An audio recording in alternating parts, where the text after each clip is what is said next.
Hello my friends and welcome. Yeah, sorry for the gear today, but anyways, we have the good news from the Kursk region. Remember how Russians started their offensive towards the Sumy oblast of Ukraine? Well, as I forecasted yesterday in my video, Russians were almost fully repelled from Ukrainian territory. So it was yesterday and it is today. Just tiny little strip is still under the Russian control. And we have the fresh data published by Ukrainian warriors of what is happening in the Kursk region in general. So Russia has absolutely tremendous losses. As you can see, there are also some sort of the dragon teeth, and definitely they may stop the Russian vehicles. I wonder if those were delivered by Ukrainian side in Kursk, because after all it seems like the Russian defense line is really far away from this place. Russia usually advances with their armored vehicles, BMP-2, BMP-3 even. And if there is the road, for example like this one, you will see many more of the wrecked vehicles. As you can see here, Russia even sent some of the engineering equipment to get rid of those dragon teeth, but this vehicle was also kaboomed. This video was filmed before several days ago. Here you may see lots of the wreckages of the Russian BTRs. For the single attack, Russia lost more than 30 of the vehicles. It's just crazy. Nevertheless, they continue their offensive and sometimes their attacks are quite successful. So yes guys, you may see that we are making jokes sometimes about North Korean soldiers,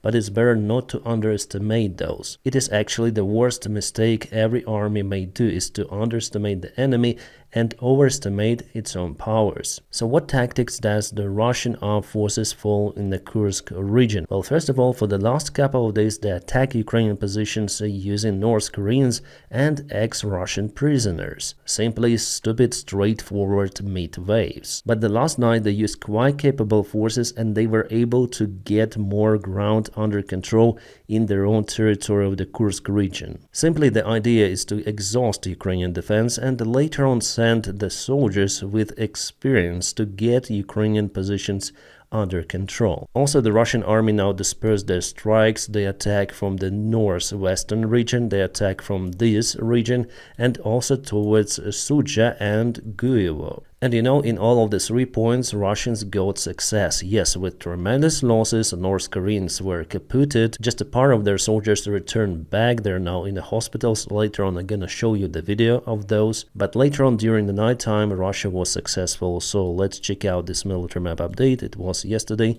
and it is today. Clearly, their objective is to cross this river and to advance probably to Guyevo or northbound towards Suja. This info comes from the Myko 73. Definitely you may see the Russian army advancement in northeastern part as well. And just yesterday they took this ground with the help of the North Korean soldiers. So the controlled territory of the Kursk region by Ukraine is shrinking little by little. Before, Ukraine controlled by 50% more of the ground in Kursk region, and now it is forced to retreat. Well guys, it's not a surprise for me because almost from the very beginning of the Kursk operation, I forecasted that the Ukraine will withdraw the forces during the winter campaign, because simply Ukrainian or any sort of the army requires more supplies during the winter period and logistics there is not really nice. And now my personal forecast that Ukraine will withdraw from this entire region to defend, for example, positions in Suja. Suja still remains the biggest town Ukraine was able to get there.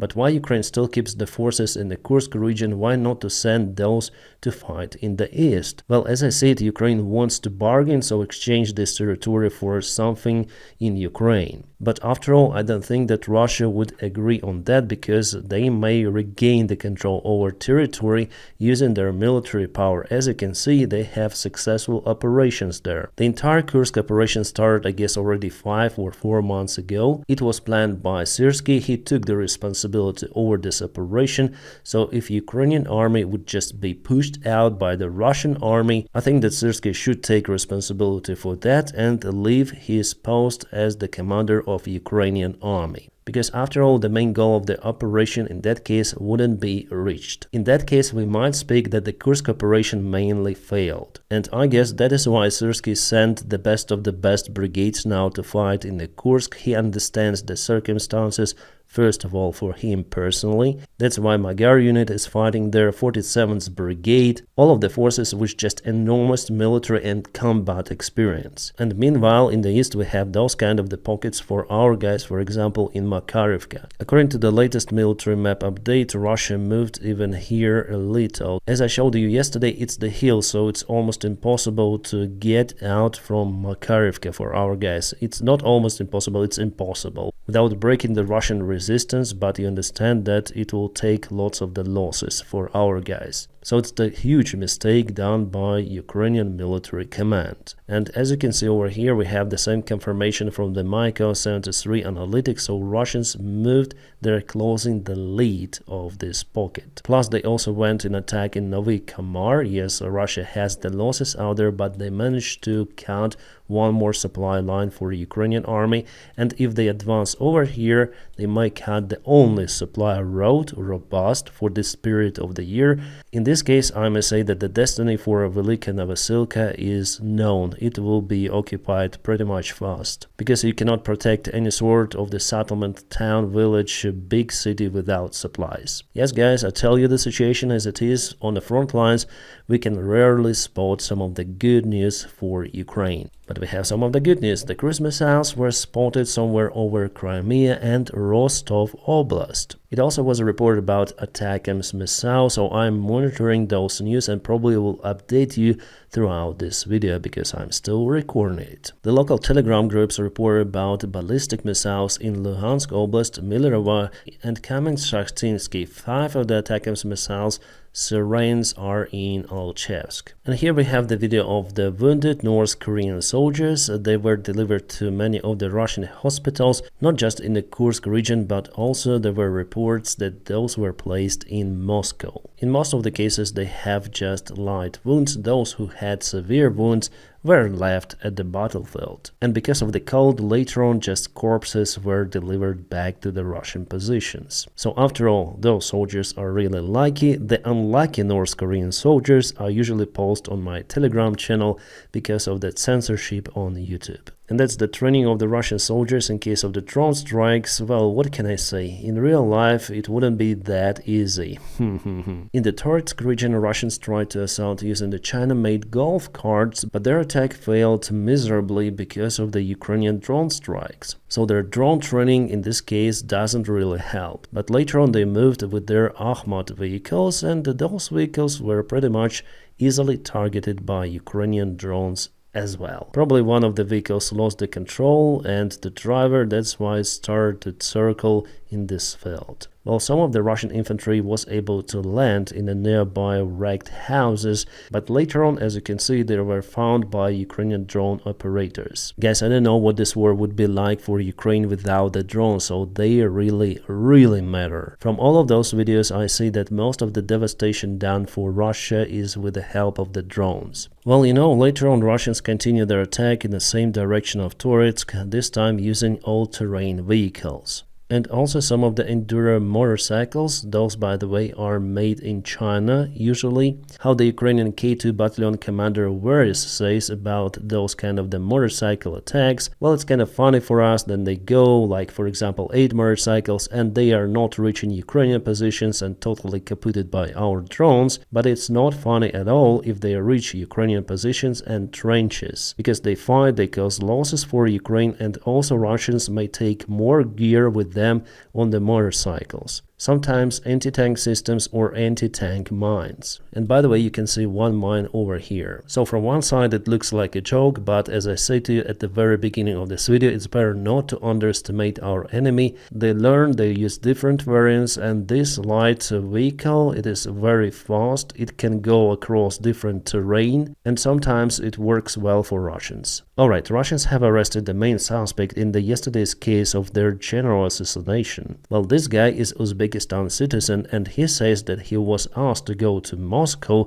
by Ukrainian intelligence. So basically Ukraine hired him for this mission. That's what he says, but we don't know whether it's true or not. By the way, this Lieutenant General Igor Kirillov was speaking about biolabs in Ukraine and also Ukrainian dirty bomb or dirt bomb.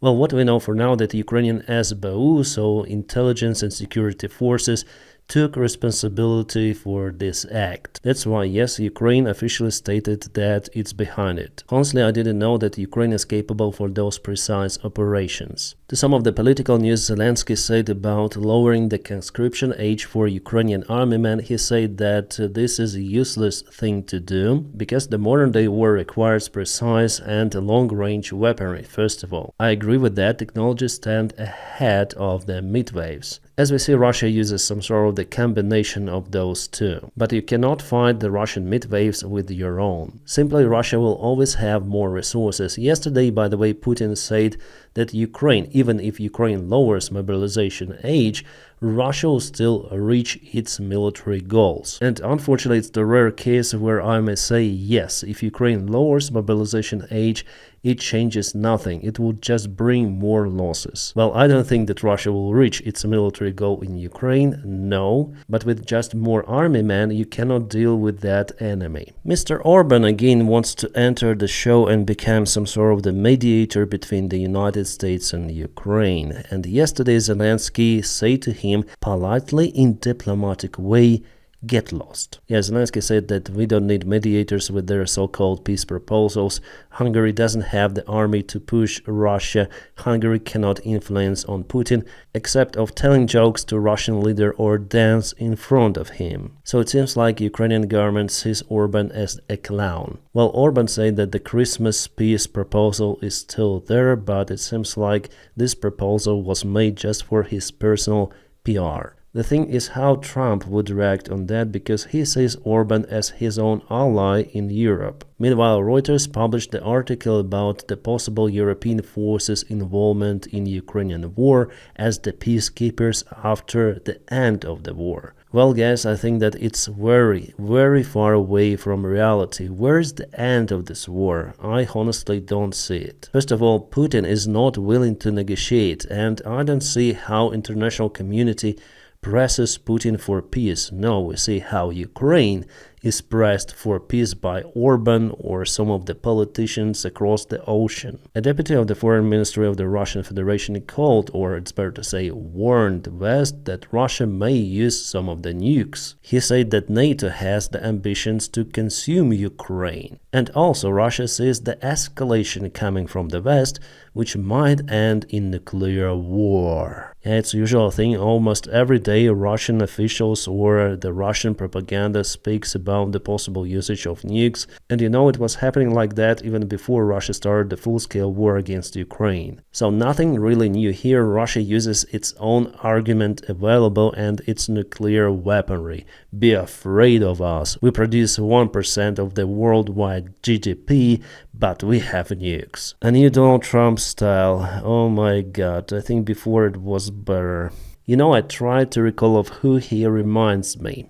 This guy from Back to the Future movie. Just look at it, almost the same face. Especially with this new dude, it's just hilarious. Boris Johnson probably in shock that Donald Trump decided to betray their common barber. Yeah guys, sorry for my flat humor, sometimes I try to be funny on my videos just for entertaining purposes. You know, same as our guys, even on the front lines, they still have some humor because without it, it's really hard. And here they go with the Christmas toys mounted on their FPV drone shells. Personally, this deer is my favorite. Guys, you might remember about the terrible case which happened in 211th Brigade of Ukrainian Engineering Forces. Well, today one of the commanders was arrested by Ukrainian police. The colonel being accused of using the Ukrainian troops for building his own house, his own dacha. It is crazy. So not just they tortured their own soldiers, but they used those as slaves. And instead of building pontoon bridges and trenches somewhere,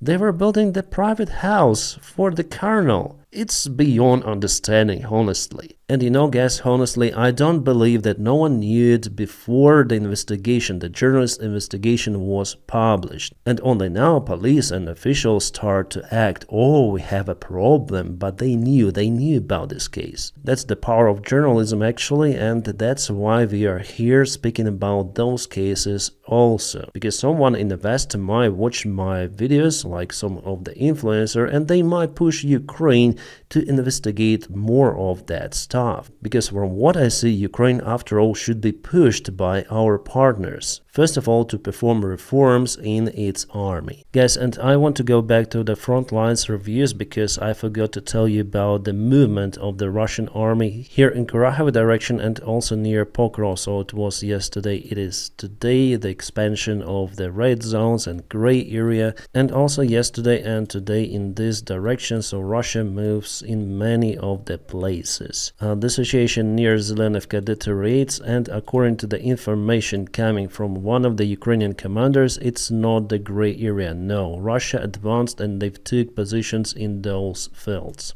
So they have reached this river and they've created the threat to this small village which has the name of Constantinople. As I've told you like maybe 2 months ago, the idea for Russian army is to go to Andriivka, further from Constantinople, from 2 of the places. And in fact, the situation is like that, as I've told you before. So yes, there is the huge risk, and without the prompt action from Ukrainian military command, there is the greatest risk for the Ukrainian armed forces, which might count thousands of the troops in this region, because it's quite big. Especially if we speak about Kurakhove, in this area alone there could be hundreds of the Ukrainian troops which protected and continue to fight for Kurakhove. So for now it is the hottest spot from all of the front lines. And unfortunately guys, my forecast is not that bright. The best thing Ukraine may do is to leave this area with fights, but leave. It's already late to cut the Russian claws from the sides with no enough forces available. But in Pakrovsk it's the different picture, there is no any pocket, so the proper defense could be organized. I guess according to the recent information we have, Russians moved towards Uspenivka, taking more territories under control. Just to remind you, in this area the Ukrainian forces were encircled. I don't honestly know the destiny of the Ukrainian soldiers. I monitored the Russian channels and so far I haven't seen any sort of the photos or videos published with the Ukrainian soldiers imprisoned. So probably they made it out, but it was impossible without heavy losses. So today Russian army closed this pocket by taking Uspenivka. Now there's the love story compared to which Romeo and Juliet would sound like a kindergarten tale. So this girl who served somewhere behind the front lines met this North Korean guy and they had some love, and this guy after his training was forced to go for fighting at the front lines. Well, she wrote about it in her social media, in the Russian social media of Kontakte, and later on Ukrainians started to post some of the pictures of the North Korean soldiers who ran away from the Ukrainian drones. So maybe she would recognize her love. And yes, later on she recognized him and said, okay, we'll wait for the final confirmation whether he's kaputted or not. Maybe he's still alive, saved, and will come back to me. Yes, in a plastic bag. Well, honestly guys, it's not 100% known whether this story is fake or truth. But before on one of the Russian channels I saw the post of this girl, and not just with a single guy, there was one more, which makes it even spicier. Well, we'll see in the coming days the confirmation of it. Anyways, it was funny to read. Guys, I'm still waiting for the news about the Ukrainian long-range missile strikes on Crimea, on Rostov Oblast and some other places. So probably with my next update you'll see more information about this case. Now please don't forget to press your huge like to this video. By doing so you help me a lot. As usual, I wish you all a peaceful sky wherever you are and have a great time. Yeah, someone was curious what this symbol is. Well, write me if you know.